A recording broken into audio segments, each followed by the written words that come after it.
iya iya iya iya iya iya iya iya iya. Iya. Gimana gimana? Iya nih Gimana Vin. gimana bro? Nah, kebetulan nih memang akhir-akhir ini kan dalam 3 bulan terakhir ini nih indeks kita tuh Hmm, turnover hariannya itu menurut gue tuh cukup lumayan di bawah rata-rata ya untuk transaksinya ya. Turnovernya kayak cuman nggak nyampe 10T gitu, kayak cuman mungkin 7, 8, 9T gitu, yang tadinya mungkin tahun lalu atau sebelum pandemi atau 2 tahun lalu begitu kan transaksi-transaksi hariannya biasanya kan mencapai 15T gitu kan, bahkan lebih gitu loh.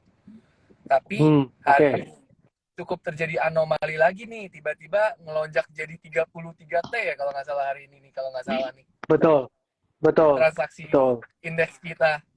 Dan Benar. tiba-tiba hari ini juga Goto ARA gitu ya, 30%-an Ya, lebih ya. Nggak tahu ya. sempet ARA nggak sih atau cuma 30%-an doang ya kayaknya.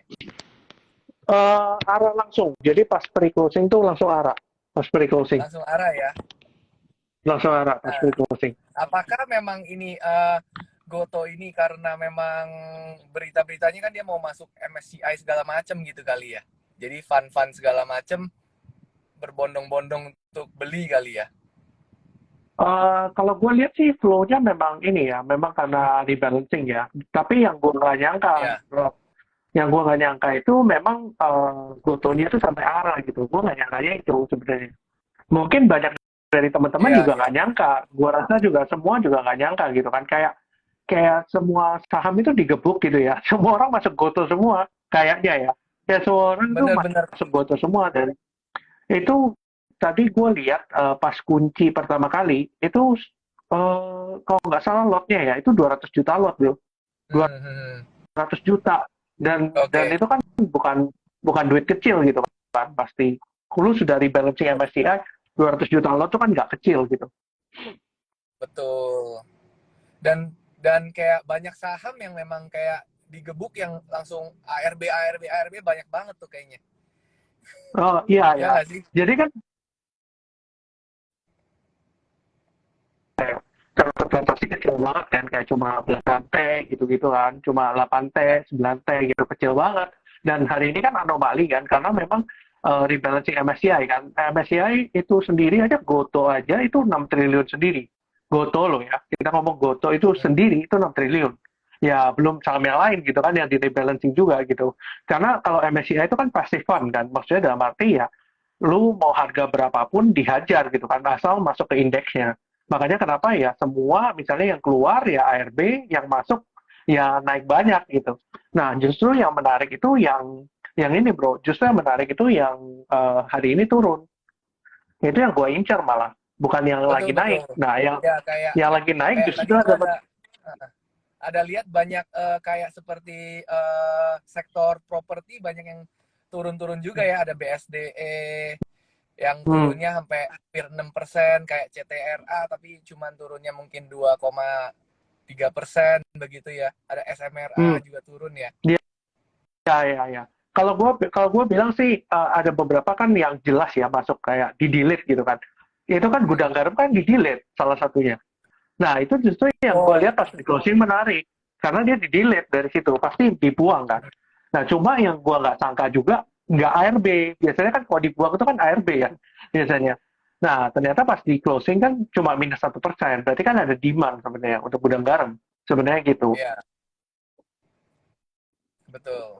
Untuk long run-nya mungkin gudang garam orang lihat masih cenderung kayak saham-saham defensif gitu nggak sih? Jadi kayak mereka masih suka lah gitu sama gudang garam, mungkin seperti HMSP juga gitu loh. Ya, mungkin gue share sedikit ya soal gudang garam ya. Oke, Jadi gue sempat baca laporan keuangannya agak lucu. Jadi oke. gudang garam itu kan earnings-nya di Q1 tuh bagus banget, Bert. Jadi benar-benar bagusnya tuh bagus gitu. Maksudnya kalau kita ngomong HMSP mungkin terkoreksi gitu earning-nya. WIM itu memang kalau Wismilak memang dia earning-nya naik di Q1. Memang jelas gitu karena dia memang mainnya di tier 2. Tapi kalau kayak gudang garam itu kan mainnya di tier 1. Berarti kan aneh banget Ya, kan, lu bisa naik, cukai lu tinggi gitu. Nah, tapi aneh, earningnya dia naik, tapi cukainya dia turun. Nah, ini yang gua nggak ngerti kenapa kok bisa kayak gitu kan. Makanya perlu dikulik lagi sih, kenapa kok bisa cukainya turun di situ. Apakah memang ada perubahan segmen dari mungkin yang mesin jadi tangan lebih banyak gitu kan, yang menyebabkan cukainya nggak terlalu banyak. Nah, itu kita harus kulik lagi. Nah, dan flow-nya memang bagus banget di gudang garam menurut gua ya. Oke, oke, oke. Tapi yang tadi lumayan menarik yang lu bilang Wismilak itu kayaknya lumayan ngebut ya sampai sekarang lebih tinggi harganya daripada HM Sampurna ya. Yang kita tahu kan mungkin punya itu Wismilak itu harganya kayak 50%-nya HMSP Nah, nggak sih?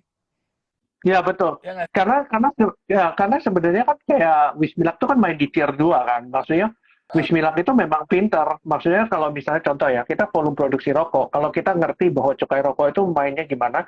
Jadi kalau misalnya lu main di tier 1, cukai rokok lu itu lebih tinggi daripada lu main di tier 2. Makanya kenapa Wismilak nggak mau naik ke tier 1. hmm. Nah, makanya kenapa keuangan dia lebih bagus daripada AM Sampurna dan sebagainya itu. Gitu sih. Ini Olivia juga ada join nih gabung sama kita. Emang kita semua lagi di perjalanan ya ini ya, Iya, yang mendadak parah. doang. Terus kayaknya karena besok apa namanya long weekend, jadi di Long jalanan weekend. macet. Tadi siang aja ke Ya, kantor macet banget, kayak 2 jam di jalan. jalanan macet parah banget sih memang.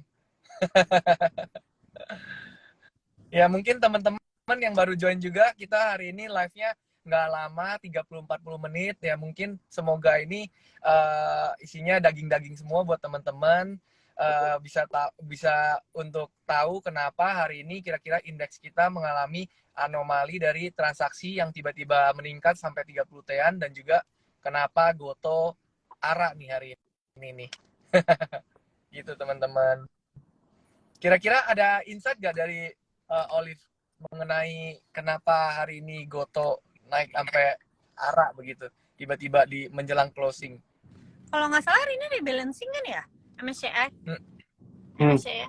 Iya, Ya, rebalancing aja sih. Nanti juga kalau buka market lagi udah turun lagi biasanya. langsung turun lagi ya. Iya, yang hari ini turun karena Baik. rebalancing, nanti juga pas buka market lagi naik lagi gitu.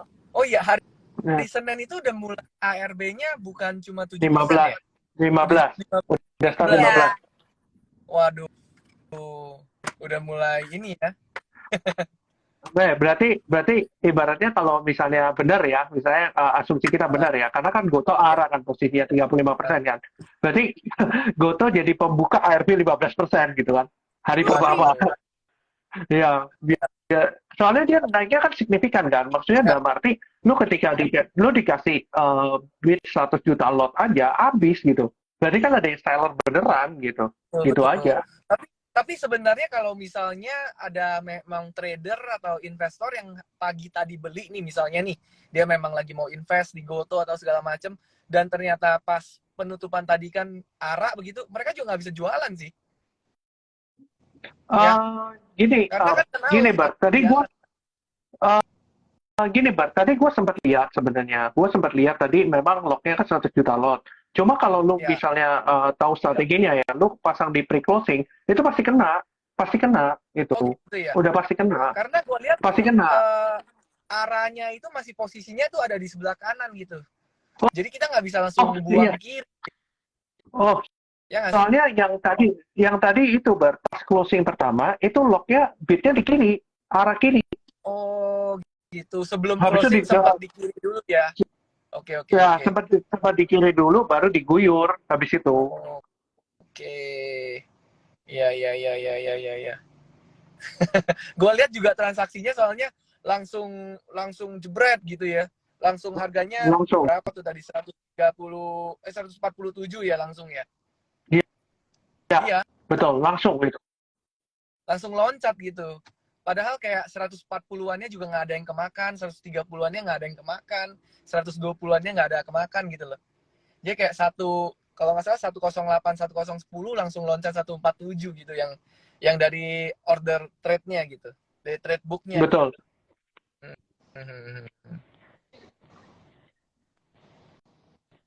Jadi gimana nih pandangan Olive dan Arvin nih, simetris ARB bawahnya udah 15% ya kan. Kita yang tadinya selama 2 tahun ini setelah COVID kan kayaknya lumayan cukup happy nih, apalagi untuk para trader yang menikmati arah atasnya masih 25%, 35%, terus ARB-nya cuma 7% gitu kan, kayak happy-happy gitu. Gue bisa cuan 25%, 35%, ARB-nya cuma 7, tenang-tenang lah gitu kan. Nah sekarang udah jadi 15% nih, waduh. Gimana? Ci Olive dulu deh. Ervin aja dulu. Oke. Kalau aku personally ya, gue itu malah suka justru kalau ARB yang benar-benar nggak 7%. Kenapa? Karena gini, memang kalau kita ARB memang susahnya gini, kayak kita nggak boleh beranggapan kita sebagai individual investor ya. Kita harus bicara ngomong soal fund misalnya. Fund mau buang barang gimana buang barang orang di ARB terus. Kayak kemarin Goto yang masih ingat nggak yang waktu cerita dari berapa jadi 80 itu ketika lockupnya buka. Nah, bayangin itu fund-fund yang punya barang di Goto misalnya dia mau buang kan nggak bisa. Akhirnya buang yang lain ketika terjadi redemption malah ISG-nya drop. Nah, lebih baik memang dibuka sebenarnya. Nah, dengan begitu juga menurut gua pribadi akhirnya investor-investor atau trader-trader lebih selektif dalam milih saham. Nggak sembarangan gitu. Jadi itu juga jadi pelajaran juga sih buat teman-teman yang maksudnya dan dinyamanin dengan ARB 7%, ya itu bukan the real market that we actually have done gitu. Maksudnya ya sekarang we welcome the real world gitu, yang mana ARB-nya 15% gitu. Gitu sih. Hmm. Gimana nih, Liv? Sama setuju, lebih setuju simetris aja deh, biar cepat yang lagi ditawar biar cepat turunnya, nggak usah nunggu lama-lama. Berarti memang benar ya kalau kita dari melihat ini dari sisi fun ya kita lebih tertarik ya simetris aja gitu, karena kan kita bener-bener bisa buang barang gitu kan, daripada kalau kayak cuman 7% kita mau buang barang juga agak susah ya di market ya.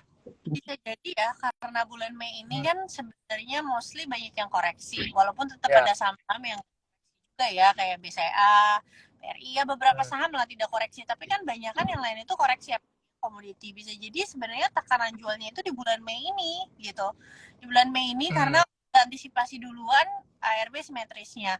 Malah nanti bulan Juninya bisa aja malah saham-saham komoditas nggak turun sampai ARB simetris loh, karena tekanan jualnya udah di bulan ini gitu. Malah bisa aja ada rebound, tapi reboundnya rebound dead cat bonds gitu ya, sementara waktu, bukan rebound mau balik ke harga tertinggi gitu. Namanya kan harga saham ya, kalau turun pasti dia ada naiknya dulu terus baru turun lagi gitu kan. Sama kayak saham, ada naiknya dulu baru turun sedikit baru naik lagi gitu. Ibaratnya apa ya, apa sih istilahnya, rally sementara gitu untuk nantinya melanjutkan turun yang lebih dalam gitu. Jadi kalau view aku malah bisa aja bulan Juni ini kita akan ada rebound dulu, apalagi sektor-sektor energi.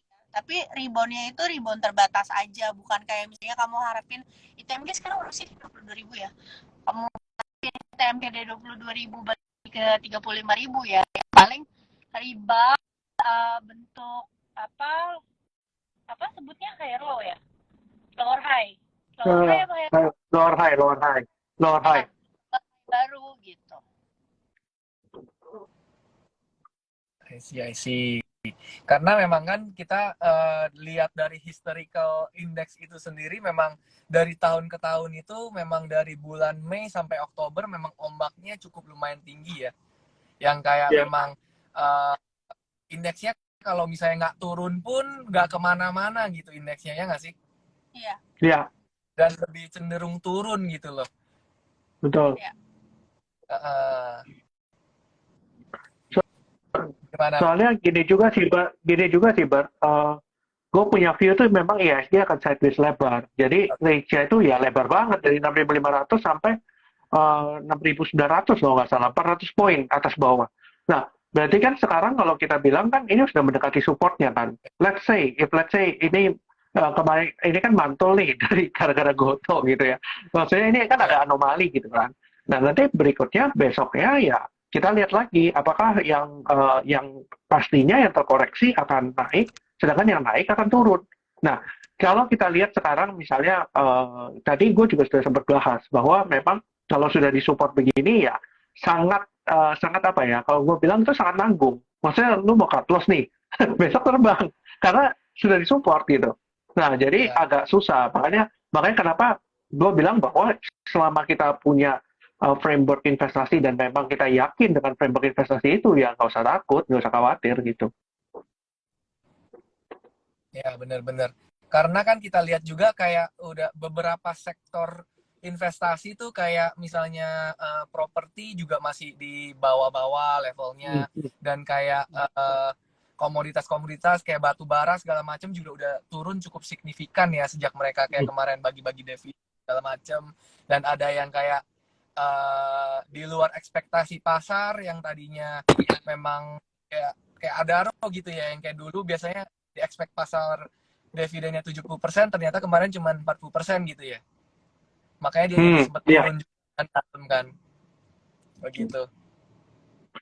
Tapi Ya. my point of view ya, walaupun kalau udah banyak yang turun masih belum kalau menurutku tadi ya, harganya Hmm. masih, viewku sih masih akan lanjut turun walaupun nanti ada rebound sedikit, Hmm. tapi masih akan ke bawah karena Ya. masih lihat call price-nya, harga acuannya. Nah ini mungkin kemarin juga pas sempat bikin konten banyak orang yang nggak paham, kayak bukan nggak paham sih, mungkin mereka masih nangkepnya kayak kan perangnya masih ada kan, apa namanya, kalau misalnya baterai masih mahal, orang masih butuh batu bara, itu benar. Tapi masalahnya kalau yang namanya komoditas itu hukumnya supply dan demand, nggak bisa lihat dari perangnya aja gitu. Perangnya memang masih ada tapi udah nggak setegang 2022 ya kan. Ya, Kenapa ya. harga coal bisa naik ya? Pertama shortage waktu 2020 karena kan kita COVID itu nggak ada yang nambang, nggak ada yang apa gitu kan, karena sempat lockdown. Jadi shortage, terus juga harganya turun. Ketika harganya turun, pengusaha itu ngapain capek-capek produksi barang banyak-banyak kalau misalnya cost-nya aja mereka nggak bisa nutup gitu kan. Akhirnya banyak perusahaan batubara yang pada collapse kan, sisa yang gede-gede doang tuh, yang 8 perusahaan doang kan. Oke, ketika itu shortage, kita di open lagi lockdownnya, maka kan permintaan terhadap energi jadi meningkat. Restoran butuh listrik, mall butuh listrik, dan lain-lain. Akhirnya apa? Demand-nya naik, supply-nya sedikit, harga batubaranya naik gitu kan. Nah, ditambah tahun 2022 perangnya semakin bergejolak.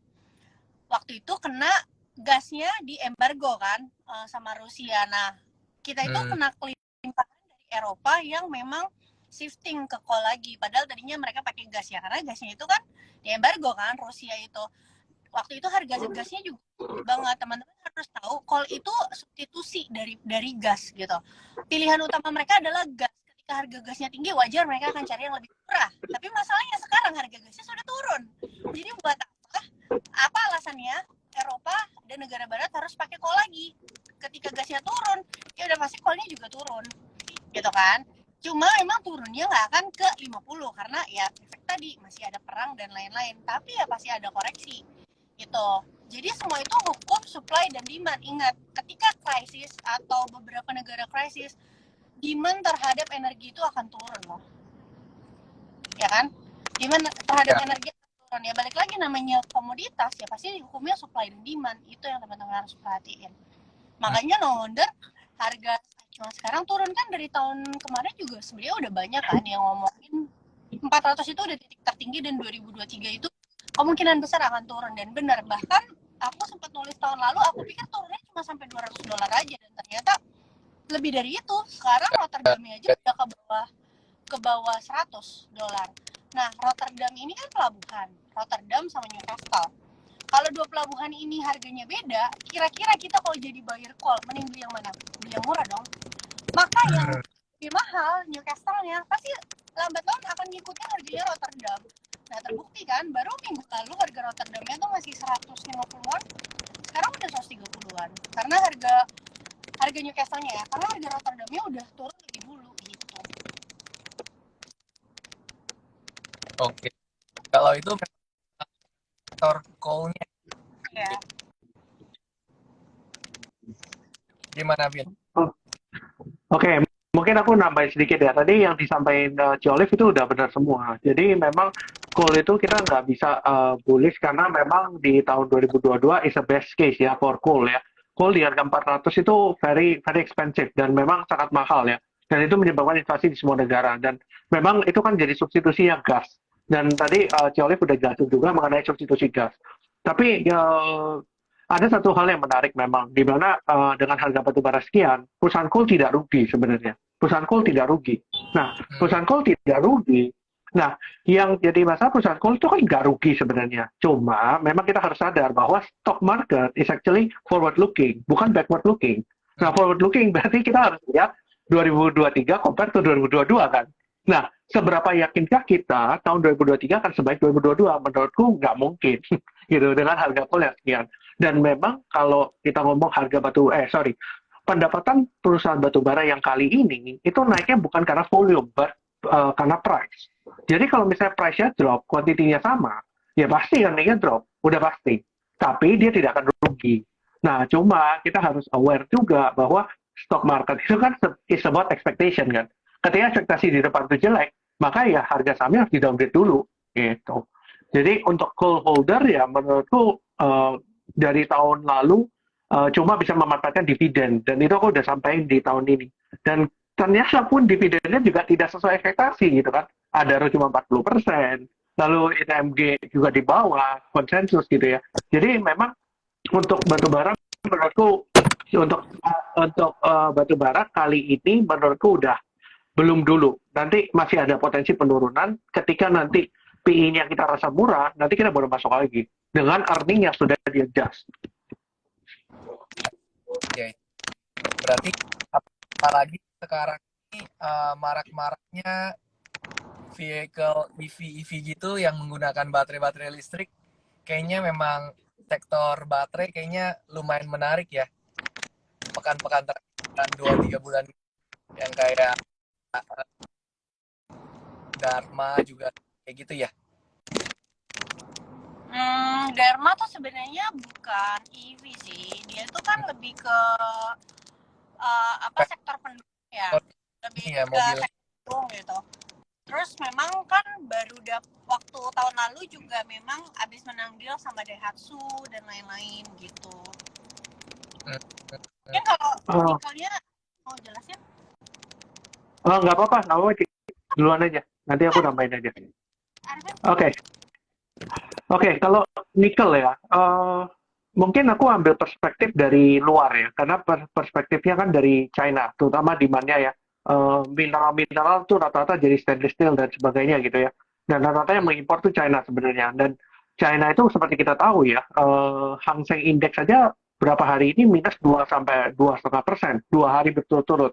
Dan itu karena terjadi memang ekonomi China itu kan kemarin sempat dibilang bakal recovery after COVID ya. Ternyata recovery-nya tidak sesuai ekspektasi. Dan akhirnya ketika tidak sesuai ekspektasi, maka market nge-adjust dia punya valuation. Dan kalau kita lihat kan sebenarnya kalau ekonomi China itu kan rata-rata datanya dimanipulasi ya. Kita nggak bisa bilang bahwa itu real sebenarnya. Nah, jadi memang ada strategi-strategi dari pemerintah China yang melakukan itu. Kenapa kok bisa terjadi? Oh, kenapa kok datanya dimanipulasi dan sebagainya? Ya memang itu yang terjadi gitu loh. Nah, kalau kita bilang itu, maka sebenarnya nikel sendiri di Indonesia itu produksinya juga sudah ramp up gitu ya, maksudnya naik terus. Nah, dengan terjadinya supply yang lebih banyak, maka tentu saja mengkoreksi harganya. Nah, berarti yang akan jadi play ada demand-nya. Nah, demand-nya itu kan dari China kebanyakan. Gitu. Nah, perusahaan-perusahaan China kan sudah masuk ke sini kan. Berarti kita ibaratnya kalau dengan price turun, gimana caranya supaya perusahaan nikel ini bisa mendapatkan earning yang sama. Ya, earning yang sama, satu dengan hilirisasi value added product, dan yang kedua, memang kalau nggak gitu ya, berarti ningkatin volume kan gitu, supaya bisa offset penurunan price-nya. Jadi kayak gitu sih, kalau yang gue lihat ya personally. Jadi untuk nikel itu kayaknya masih panjang. Tapi it's a long term play, nggak bisa ngomong pendek. Kayaknya sih gitu, kalau gue ngelihatnya ya, for now. Jadi Oke. kalau tadi bener sih yang udah harusnya sampein. Sekarang kalau supply-nya banyak tapi nggak ada yang nyerap juga kan percuma juga kan, nggak ada yang nyerap barangnya ibaratnya.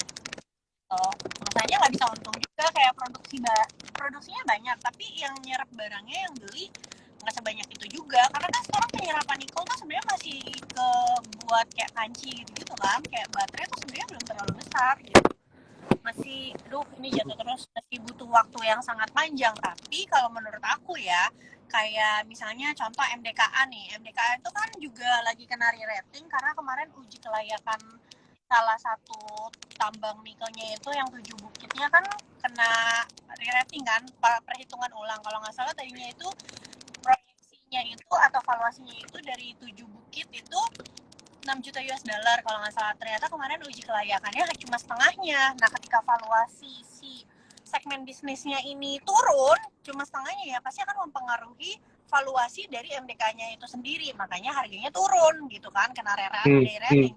Tapi my point of view, justru turunnya ini bisa jadi kesempatan. Artinya apa? MDK-nya balik ke harga wajar, karena sebelumnya itu memang biayanya juga sudah sangat-sangat premium, dan ternyata pas uji kelayakan valuasinya nggak segitu gitu tambangnya. Nah, sekarang balik ke harga wajar, menurutku start di 2.800 tuh udah bisa cicil sih untuk MDKA. Buat hold di atas 2 tahun oke banget deh. Kalau misalnya kalian kayak mau nabung saham ya, tambang tuh mumpung lagi turun gitu. Memang tapi kerugiannya nggak di dividen nih, tapi ya kalian cari growth-nya aja gitu. Sama nambahin satu dan placementnya Macquarie di MDKA kan di 2.400 ya. Berarti harusnya kalau kita ngomong logikanya pasti dia harus jagain di level itu harusnya. Makanya kenapa level itu kan jadi penting di 2.400-an. Kan yang lucunya ya, banyak orang waktu itu katanya gini, nungguin MDKA pas harganya lagi di 4.000 sekian. Wah, nungguin MDKA lah pas harganya turun. Sekarang harganya turun gara-gara uji kelayakannya ternyata di bawah ekspektasi atau di bawah proyeksi gitu kan, nggak ada yang berani gitu. Padahal ya mumpung harganya turun ya kan, berarti valuasinya balik ke wajar. Masa sih sekelas MDKA gitu segede gitu nggak bisa recovery beberapa tahun yang akan datang? Contoh paling gampang aja Asus kan di grup udah diajakin dari berapa, harga berapa, 400 sampai 440-an. Orang banyak ini gila, itu perusahaan udah ibaratnya no growth ya. No growth tuh bukan rugi, maksudnya nggak bertumbuh gitu. Udah stagnan lah ya. Iya, Q1-nya ternyata bisa balik arah kan, maksudnya kinerjanya gitu tumbuhnya. Sama yang DKI juga liatin aja nanti dari negatif pasti beberapa waktu yang akan datang. Beberapa waktu yang akan datang tuh bukan sebulan 2 bulan ya teman-teman ya. Kasih waktu deh, minimum 2 tahun. Jadi kalau kalian mau nyicil menurutku oke banget kalau mau nyicil MDKA dari harga 2.800. Nyicil bertahap tapi ya tetap kita lihat support-supportnya gitu. Atau mungkin setiap 10% turun gitu kita cicil-cicil terus gitu ya. Triangle. Jadi misalnya gini, 2.800 misalnya contoh ya, kamu masuk 1 lot. Pas turun berapa persen, kamu masuk 2 lot. Pas turun lagi berapa persen, kamu masuk 4 lot. Jadi triangle per kelipatan itu juga bisa gitu. Tergantung kalian aja strateginya enaknya gimana. Iya. Jadi didoublein terus ya. Iya. Ya. Olive sama Arvin ini ada pertanyaan nih dari teman-teman. Nah, pas masuk bulan Juni nih, kira-kira travel in May and go away itu masih berlaku gak ya kira-kira di Mei 2023 ini?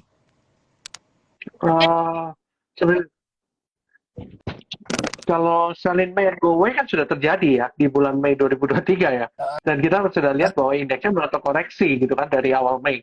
Dan memang kalau kita lihat sebenarnya dari awal memang sudah bisa diprediksi sih. Maksudnya dalam arti kemarin waktu awal bulan mungkin Ciolif juga tahu gitu ya, bahwa aku di grupnya Ciolif juga bilang bahwa memang di bulan Mei itu akan cenderung terkoreksi dengan beberapa alasan.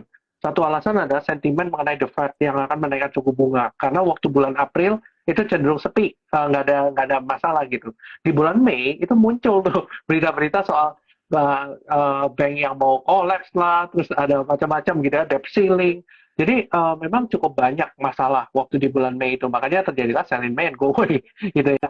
Dan memang dengan beberapa alasan. Dan memang kalau Juni ini memang masih ada meeting The Fed ya, yang kemungkinan berdasarkan konsensus terakhir itu masih naikin 25 basis point untuk suku bunganya. Jadi ada kemungkinan masih ada kenaikan suku bunga di bulan Juni. Nah, sekarang yang ditunggu pelaku pasar itu adalah apakah Amerika akan soft landing atau hard landing. Jadi memang kalau kita bilang inflasi di Amerika itu di sekitar 4,9%, sedangkan suku bunganya itu sudah di 5,25.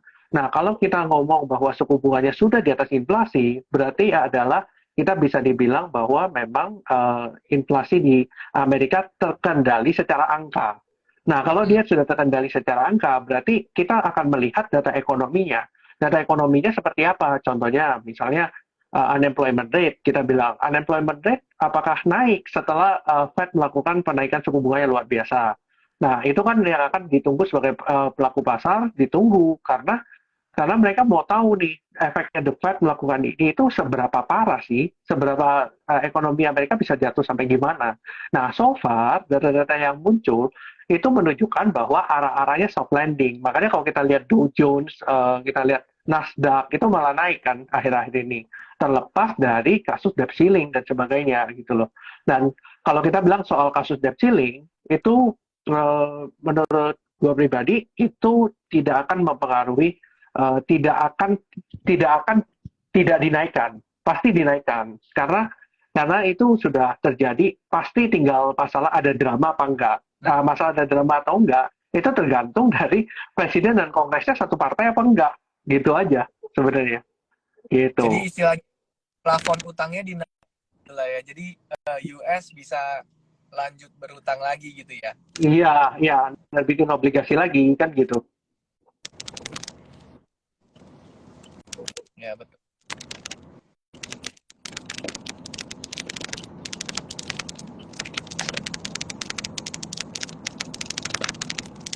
Gimana sih Vin, mungkin ini mau kan nambahin? penting. Masuknya Goto ke ini apakah murni karena volume transaksi yang makin aktif atau memang ada perbaikan fundamental gitu, Vin? Dan apakah Oh, Goto ini dia akan menjadi pionir untuk kebangkitan sektor teknologi lainnya juga gitu, Vin?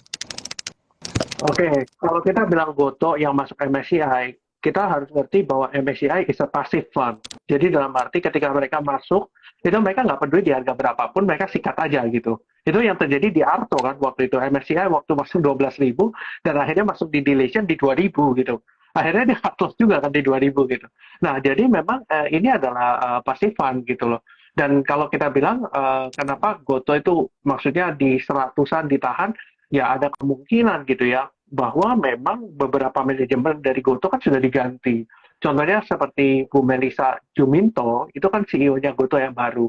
Beliau itu adalah CFO dari Tokopedia, kalau nggak salah ya, CFO dari Tokopedia. Dan akhirnya maju sebagai CEO, gitu ya, CEO-nya Tokopedia. Jadi memang arah-arahnya ke efisiensi. Ditambah lagi komisaris yang ada Pak Agus Martowardoyo. Itu kan berarti arahnya memang ke arah profit kan gitu. Dan mereka menargetkan EBITDA positif, adjusted EBITDA positif di akhir tahun.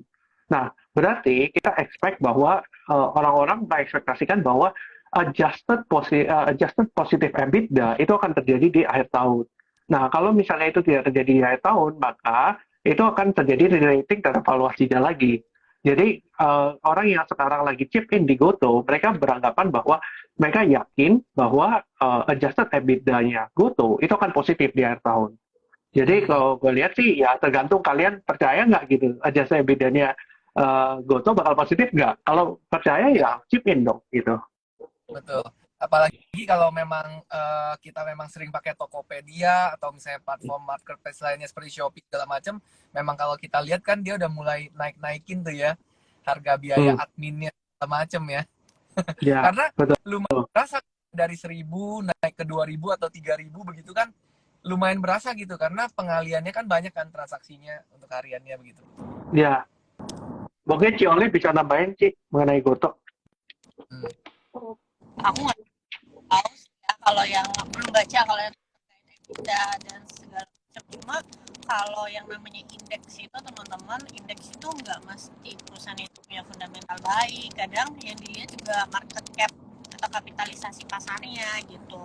Namanya kalau apalagi kalau investor asing itu mereka kan buat mereka dananya kecil ya, maksudnya cuma sekian persen, tapi kan tetap ukurannya gede. Jadi mereka pasti kalau yang masuk indeks utama itu pasti yang mereka gampang keluar masuknya gitu. Jadi jangan serta-merta karena dia masuk MSCI, oh berarti fundamentalnya bagus.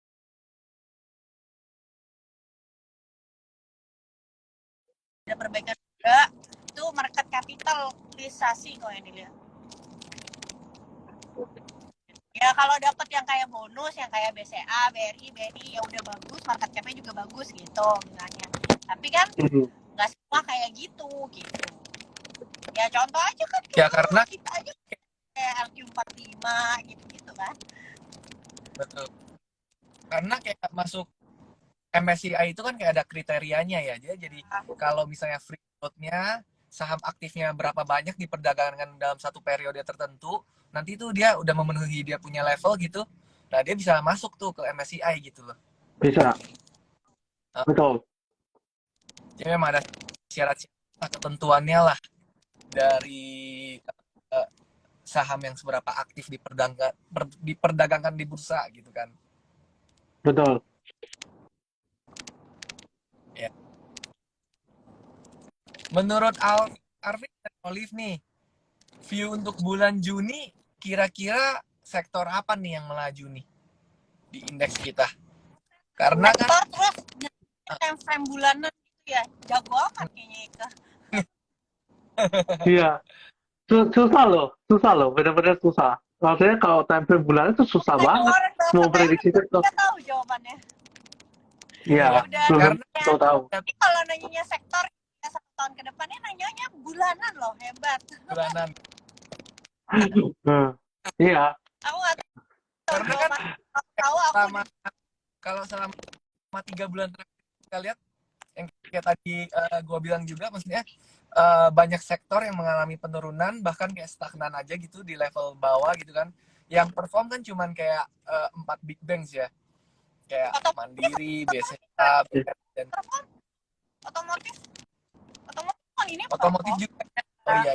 Udah kan perform. Kalau kalau sektor memang sebenarnya bisa sih lihat dari bank konvensional atau otomotif atau consumer. Tapi kalau misalnya mau lebih detail lagi, mendingan pilah-pilah aja mana yang kemarin kuartal 1-nya bagus-bagus, dipilah masukin satu watchlist gitu. Nanti di-maintain lagi, lihat kuartal 2-nya masih bagus nggak. Kalau kuartal 2-nya masih bagus, ya udah tunggu aja pas sahamnya lagi koreksi, ambil yang itu. Coba deh perhatiin IHSG koreksi loh, year to date tuh 2%-an lebih ya.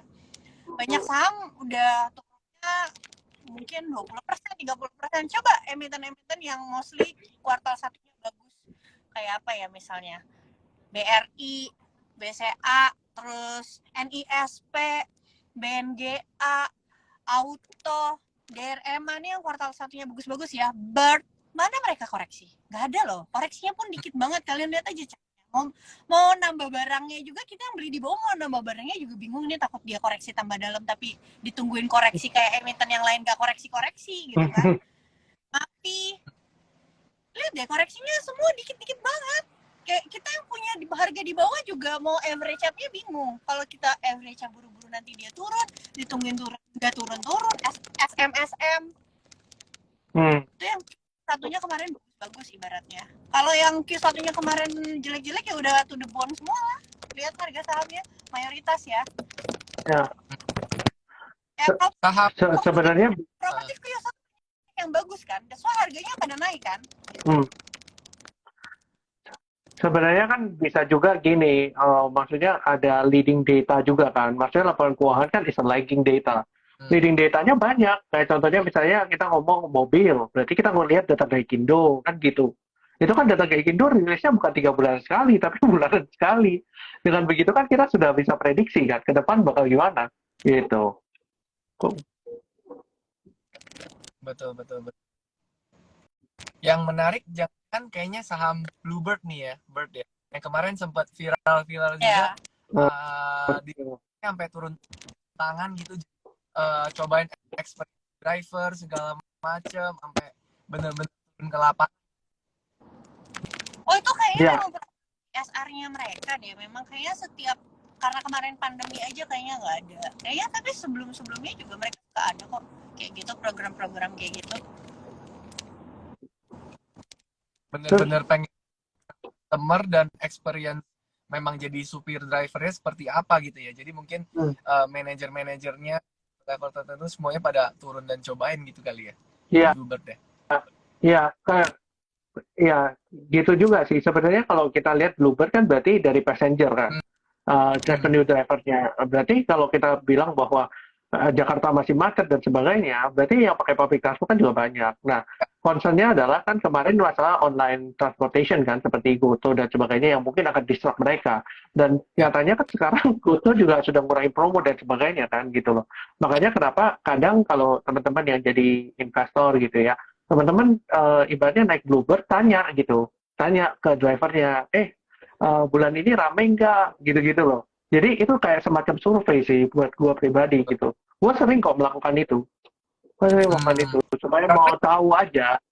karena sebetulnya dengan adanya platform-platform online transportation gitu kan bener-bener disrupting banget gitu kan. Tadinya kan kita pikir kayak gue sendiri pikir aja, wah Bluebird bener-bener bisa kalah saing banget nih Iya. gitu. Tapi dia memang bener-bener bisa adjustment, dia bisa inovasi dan maksudnya dia bisa ngikutin gitu loh. Dia bisa kayak kerjasama juga dengan platform gitu. Jadi dia nggak ketinggalan.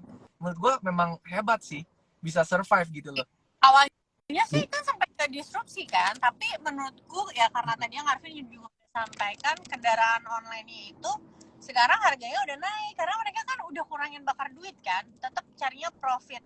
Nah sekarang kalau selisih harganya cuma dikit, nggak kayak dulu ya orang lebih mending pilih Bluebird kan lebih nyaman. Tahu sendiri kan kadang Ya, mohon maaf ya, kadang kendaraan online maksudnya yang mobil itu mohon maaf nih, kadang si pemilik mobilnya itu nggak juga ngerawat mobilnya gitu. Dan kadang kan perlu waktu juga ya tungguin gitu ya sampai mobilnya datang. Belum lagi kadang kalau misalnya lagi macet atau jauh mungkin bisa ditolak juga gitu. Kalau misalnya kayak Bluebird kan kita ketemu langsung naik, langsung duduk, langsung nyalain Argo tinggal jalan gitu kan. Kan sekarang Iya, juga kayak di aplikasi Gojek juga bisa pesan Bluebird kan? Ya, betul, bisa. betul. Bener.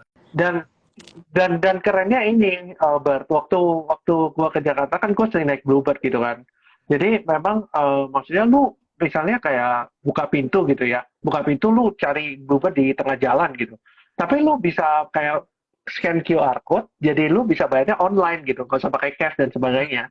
Jadi itu kan juga sudah mengurangi kan lead time dari lu pesan Grab atau lu pesan Gojek gitu kan. Itu kan sudah mengurangi waktu itu. Jadi armadanya segitu banyak ya enak gitu. Plus ada satu lagi terminal story-nya. Contoh misalnya kan ada terakhir-terakhir ini kan Bluebird itu kan kerjasama sama BYD untuk mobil listrik ya.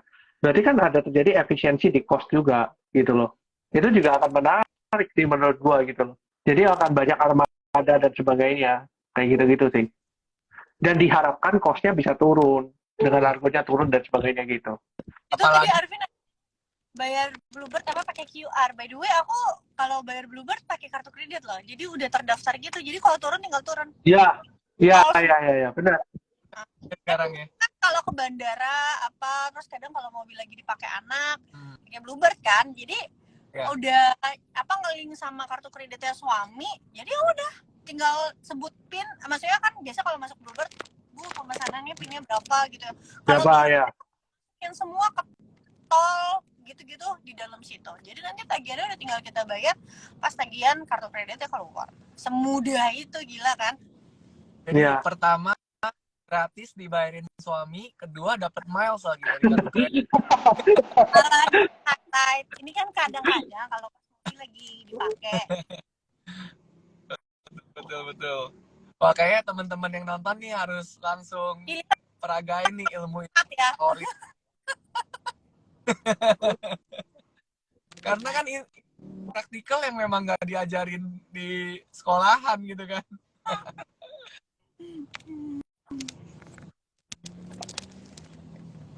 Apalagi untuk kedepannya kan kita tahu kan mobil-mobil gitu, kalau misalnya memang semua armada Bluebird diganti jadi listrik, waduh mungkin lebih efisien lagi kan mereka kan. Jadi cost-nya lebih rendah tapi tarifnya tetap sama bahkan naik gitu. Berharapnya sih seperti itu ya, berharapnya. Ya, Gitu. ini ada yang nanya nih gimana view Bird ex BNBR. BNBR katanya juga ini ya bus listrik gitu ya, Vin? BNBR itu kan ini holding ya, jadi dia ada industri baja, ada macam-macam lah di bawahnya BNBR. Salah satunya ada Vector, VKTR yang baru mau IPO kan gitu loh. Nah, VKTR ini kan kerjasama dengan BYD untuk produksi bus Transjakarta. Jadi memang kita bilang bahwa ya mereka ini pionir gitu ya untuk bus Transjakarta, ya mereka yang supply gitu. Nah, tapi kalau Bird sama BNBR itu bukan ada hubungan, tapi mereka memang si Bird itu ngambil mobil dari BYD, terus si BNBR juga produksi bus Transjakarta pakai BYD juga, dan BYD itu perusahaan mobil listrik di China yang paling besar, dan bahkan diklaim itu lebih besar dari Tesla secara produksi ya, itu lebih besar dari Tesla. Jadi memang growth story-nya ada sebenarnya untuk Bluebird, untuk let's say PKTR kan juga teman-teman harus baca prospektus gitu ya ketika IPO, teman-teman baca prospektusnya apakah menarik atau enggak, ya kita leave it to teman-teman lah, kira-kira menarik apa enggak, gitu aja sih. I see. Lumayan menarik juga ya, jadi sama-sama suppliernya kurang lebih sama lah ya. Betul, betul. I see. Kira-kira untuk Arvin sama Olive nih, strategi investasi di semester kedua gimana nih? Uh, mungkin gue dulu ya. Jadi gue itu memang cenderung defensif ya dari awal tahun bahkan. Jadi memang secara porsi investasi mungkin di saham nggak terlalu gede ya secara exposure, secara mayoritas ya. Karena memang kalau kita bilang secara mayoritas memang marketnya lagi sideways aja. Jadi susah untuk diprediksi secara jangka pendek juga. Tapi memang ada beberapa sektor yang cukup leading ya. Contohnya properti yang dari dulu kita sempat bahas juga bahwa kenapa properti punya growth story dan sebagainya. Itu adalah salah satu itu. Lalu otomotif juga oke. Jadi sekarang mainnya bukan top down kayaknya, lebih main ke bottom up. Jadi lebih main ke sektornya dan lihat makronya, apakah makronya mendukung ke sektornya apa enggak. Jadi menurutku sih pribadi, aku ngelihat ada beberapa sektor yang menarik, tapi tidak, tapi ya sideways gitu ya marketnya. Jadi nggak terlalu atraktif untuk ini. Tapi ya bisa lah manfaatin pantulan jangka pendek, oke, kita main di situ, oke. Tapi ya kalau kita bilang untuk hold misalnya agak panjang, ya kayak contohnya kita ngomong Big Bang saja udah mahal banget gitu kan, udah tinggi banget harganya. Nah kita berharap koreksi dulu kan gitu. Even di IHSG yang masih sudah disupport gitu ya, sudah di 6566, itu pun bank bankingnya nggak turun banyak. Teman-teman perhatiin deh, bankingnya nggak turun banyak. Dan kita lihat beberapa kayak Astra itu juga kuat banget gitu kan. Maksudnya masih di stay di atas gitu. Meskipun dengan IHSG seperti ini.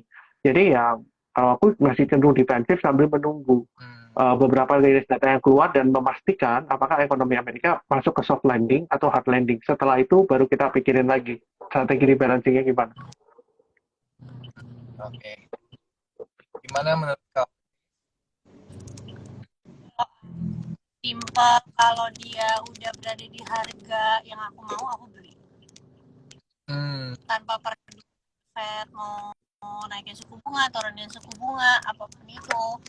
Kan kalau kita ngomong selling May and go itu sebenarnya bukan bulan Mei aja ya, tapi periode 6 bulan Mei, Oktober gitu kan, bahwa di periode ini biasanya market tuh underperform dibanding 6 bulan setelahnya gitu ya, November sampai April gitu ya, karena kan itu kan sebenarnya adanya itu kan di negara barat, diadaptasinya karena fund-fundnya itu kan liburan musim panas, makanya marketnya cenderung lebih sepi dan lain-lain.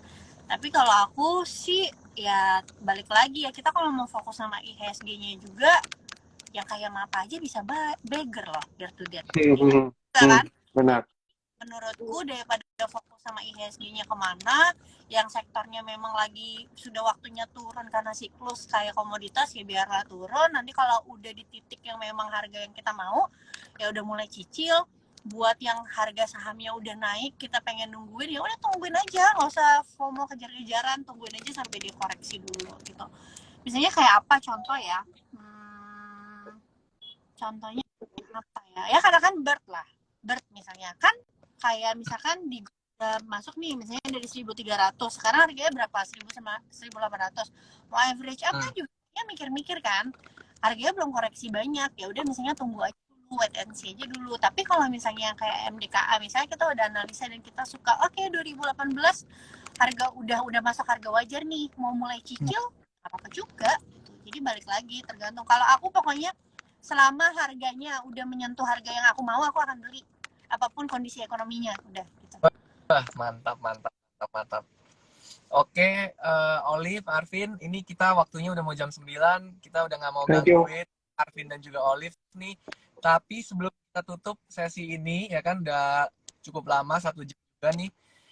Kira-kira buat teman-teman di sini nih, yang memang mungkin mau nabung untuk anak-anaknya atau mungkin nabung untuk masa depan mereka sendiri.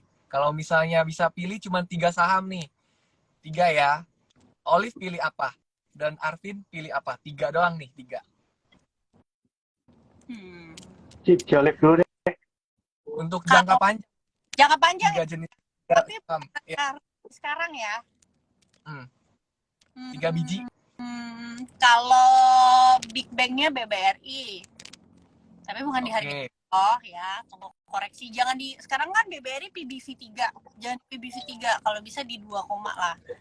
Terus kalau dividen play-nya